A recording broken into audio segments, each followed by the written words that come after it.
अस्सलामुअलैकुम वरहमतुल्लाहि वबरकातुहू।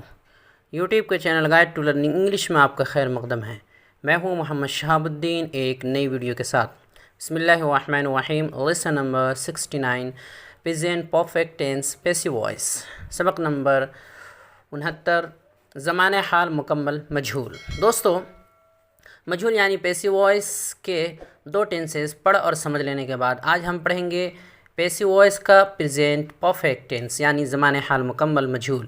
ये सबक भी बहुत आसान है पहले सबक की तरह, बस आपकी तवज्जो की ज़रूरत है। तो आपसे गुजारिश है कि वीडियो को आखिर तक देखें और समझने की पूरी कोशिश करें।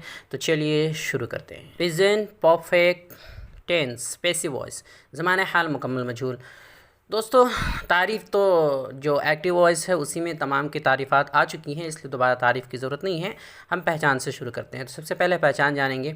तो इसके जुमलों के आखिर में, इस टेंस के जुमलों के आखिर में जा चुका है, जा चुकी है, जा चुके हैं, जा चुका हूँ, या फिर गया है, गई है, गए हैं, गया हूँ वगैरह जैसे अल्फाज का इस्तेमाल होता है। जैसे उसे देखा जा चुका है, मुझे पढ़ाया जा चुका है, ज़ैद को मारा जा चुका है, किताब पढ़ी जा चुकी है, स्कूल खोल दिया गया है, पैसे दे दिए गए हैं। तो इस तरह के अल्फाज आखिर में आते हैं। चुका है, चुकी है, गया है, गए हैं वगैरह। देखिए सबके आखिर में सही है।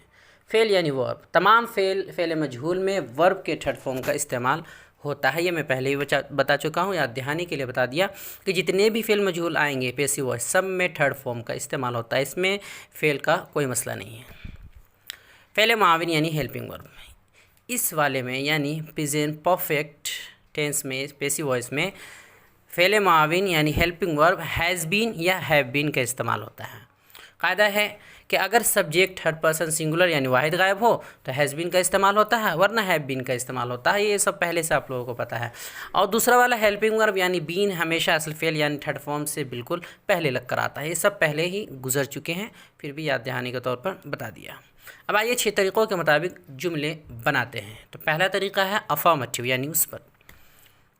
तरतीब भी आसान है। सब्जेक्ट, उसके बाद हैज़ बीन या हैव बीन में से कोई एक, और उसके बाद वर्ब के थर्ड फॉर्म, फिर बाय, फिर ऑब्जेक्ट अगर आगे हो तो। बाय ऑब्जेक्ट उस वक्त लगता है जब आगे मफूल आए। तो जुमला है मुझे पढ़ाया जा चुका है, मुझे पढ़ाया जा चुका है। तो मुझे के लिए आई आएगा, इसमें चूँकि बदल जाता है बिल्कुल, सब्जेक्ट ऑब्जेक्ट और ऑब्जेक्ट सब्जेक्ट हो जाता है। तो मुझे के लिए आई आएगा, उसके फ़ौरन बाद हैव बीन लगाएंगे, इसलिए कि आई ये थर्ड पर्सन सिंगुलर में से नहीं है बल्कि फ़र्स्ट पर्सन है। ये कौन सा सब्जेक्ट है? ये थर्ड पर्सन सिंगुलर नहीं है बल्कि फ़र्स्ट पर्सन है, तो इसलिए हैव लगाया। उसके बाद पढ़ाने के लिए टीच आता है और थर्ड फॉर्म होता है इसका टॉट, तो उसे हम लिख देंगे। तो जुमला हुआ I have been taught, I have been taught, मुझे पढ़ाया जा चुका। बहुत ही आसान है।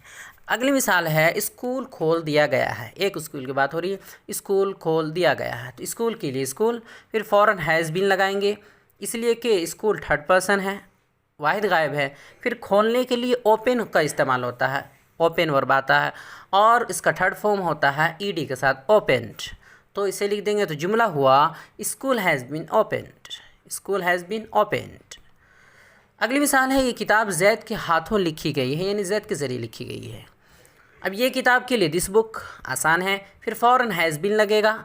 हैज़ बीन इसलिए लगेगा कि सब्जेक्ट थर्ड पर्सन सिंगुलर है। फिर लिखने के लिए राइट का इस्तेमाल होता है, राइट वर्ब आता है, और इसका थर्ड फॉर्म रिटन, रिटन आता है। तो जुमला हुआ मुकम्मल मिला करके this book has been written. और ज़ैद के ज़रिए, ज़ैद के हाथों की बात हो रही है, तो अब ज़ैद के लिए ज़ैद होगा, उससे पहले बाय लगा देंगे तो हो जाएगा this book has been written by Zaid, this book has been written by Zaid. तो जहाँ पर आगे मफूल हो वहाँ पर बाय ज़ैद, जो मफूल है उससे पहले ज़ैद बाय लगा देते हैं। अगला है नेगेटिव, नंबर 2 नेगेटिव यानी मनफी। तरतीब है सबसे पहले सब्जेक्ट, फिर हैज़ेंट बीन या हैवेंट बीन में से कोई एक, उसके बाद वर्ब की थर्ड फॉर्म, फिर बाय और ऑब्जेक्ट। मिसाल है मुझे नहीं पढ़ाया जा चुका है, मुझे पढ़ाया नहीं जा चुका है या नहीं पढ़ाया जा चुका है। अब इसमें करना कुछ नहीं है कि इससे पहले वाले जुमले के हेल्पिंग वर्ब में सिर्फ नोट बढ़ा दीजिए तो जुमला हो जाएगा I haven't been taught, I haven't been taught, कि मुझे नहीं पढ़ाया जा चुका है। अगला है नंबर 3 इंट्रोगेटिव यानी सवालिया मुस्बत। तरतीब है हैव, हैज़ बीन या हैव बीन, इनमें से कोई एक, फिर सब्जेक्ट, फिर वर्ब की थर्ड फॉर्म, फिर बाई ऑब्जेक्ट। मिसाल है क्या मुझे पढ़ाया जा चुका है, क्या मुझे पढ़ाया जा चुका है। तो मालूम ही आपको हेल्प जो सवालिया होता है उसमें सबसे पहले हेल्पिंग वर्ब लगता है, तो यहाँ भी लिखेंगे हेल्पिंग वर्ब यानी हैव, उसके बाद सब्जेक्ट, फिर बीन लिखेंगे, फिर टॉट लिखेंगे। तो जुमला हुआ have I been taught, have I been taught, क्या मुझे पढ़ाया जा चुका है।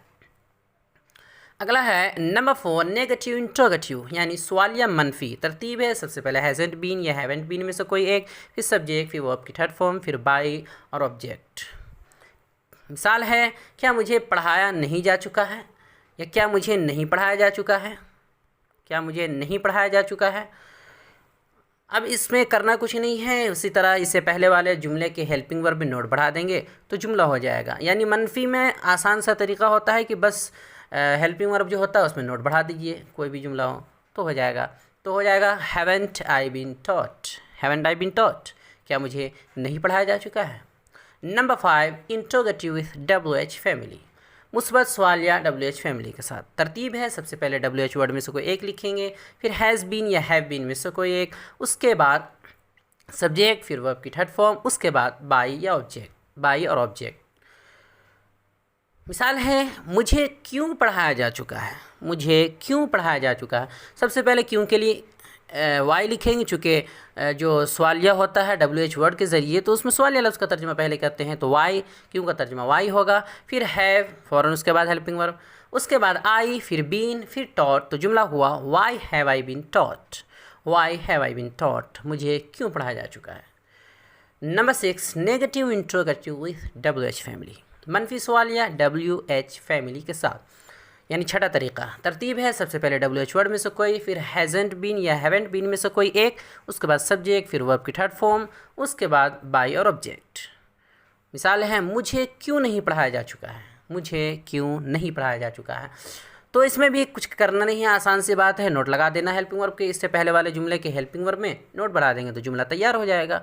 तो जुमला हो जाएगा why haven't I been taught, इससे पहले था why have I been taught, तो यहाँ हो जाएगा why haven't I been taught, मुझे क्यों नहीं पढ़ाया जा चुका है। तो तमाम जुमले मुकम्मल हो गए, बहुत ही आसान हैं, थोड़े से समझने की ज़रूरत है। इससे पहले अगर आपने जो टेंसेज आए हैं वो समझ लिए तो फिर ये सब आसान है। तो आइए आगे बढ़ते हैं आज के सवालात। सवाल नंबर 1, पहला सवाल है आज के टेंस की पहचान बताइए, आज के टेंस की पहचान क्या थी। सवाल नंबर 2, इन जुमलों की अंग्रेज़ी बना कर लाइए। कुछ उर्दू जुमले दिए जा रहे हैं उसके लिए, उनकी अंग्रेज़ी बना कर लाइए। जुमला है किताब पढ़ी जा चुकी है, दुकान खोल दी गई है, मेरा नाम नहीं पुकारा गया है यानी नहीं लिया गया है, क्या उसे बताया जा चुका है, पैसा दिया जा चुका है, कलम नहीं लिया गया है, कमरा क्यों नहीं साफ़ किया गया है, मोबाइल नहीं रखा गया है, मुकाबला जीता जा चुका है, क्या उसकी मदद की जा चुकी है। तो ये कुल 10 जुमले हैं, उनकी अंग्रेज़ी बना कर लानी है। रोज़ाना इस्तेमाल होने वाले अहम अफ़ाल तीनों शक्लों के साथ। चूँकि आजकल हम पैसिव वॉइस पढ़ रहे हैं मजहूल, तो उसमें हमें थर्ड फॉर्म की ज़रूरत ज़्यादा पड़ती है ऐसे अफ़ाल की जो मुतअद्दी हो यानी जिनके मफ़ूल आते हों और तीनों शक्लों के साथ थर्ड फॉर्म की ख़ास तौर पर ज़रूरत पड़ती है, इसलिए रोज़ाना इस्तेमाल होने वाले अहम अफ़ाल दिए जा रहे हैं। तो पहला है बाइंड, बाइंड बांधना, सेकंड थर्ड फॉर्म है बाउंड, बाउंड। अगला है ब्रेक, ब्रेक तोड़ना, सेकंड फॉर्म है ब्रोक और थर्ड फॉर्म है ब्रोकन, ब्रोकन।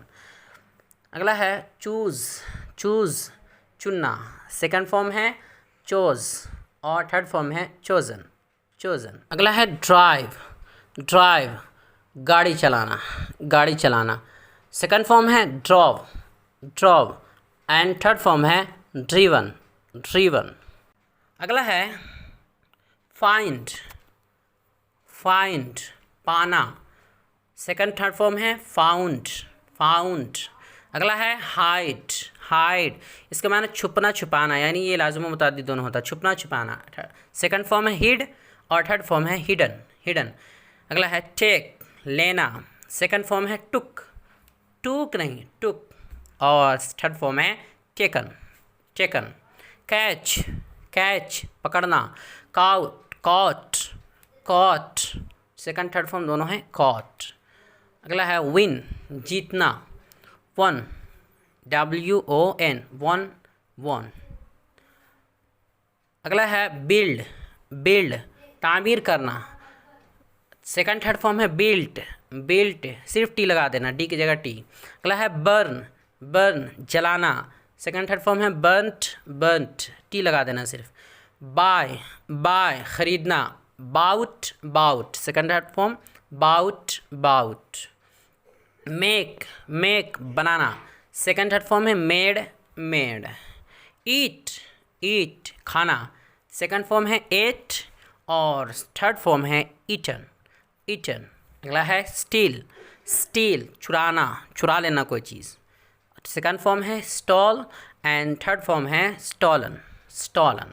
तो ये कुल तकरीबन 14-15 अफ़आल हैं तीनों शक्लों के साथ जो बहुत इस्तेमाल होते हैं। आपको याद करके इन्हें ज़बानी याद करना है और इस्तेमाल करना है। तो दोस्तों, हमारी ये कोशिश कैसी लगी, अंग्रेज़ी पढ़ाने का ये तरीक़ा कैसा लगा, अब तक के असबाब कैसे रहें, हमारा ये चैनल आपके लिए किस हद तक मुफीद और मुआविन साबित हुआ, कमेंट बॉक्स में ज़रूर तबसरा करें और हमारे चैनल को लाइक करें, सब्सक्राइब करें और ज़्यादा से ज़्यादा शेयर करें। अस्सलामु अलैकुम व रहमतुल्लाहि व बरकातुहू।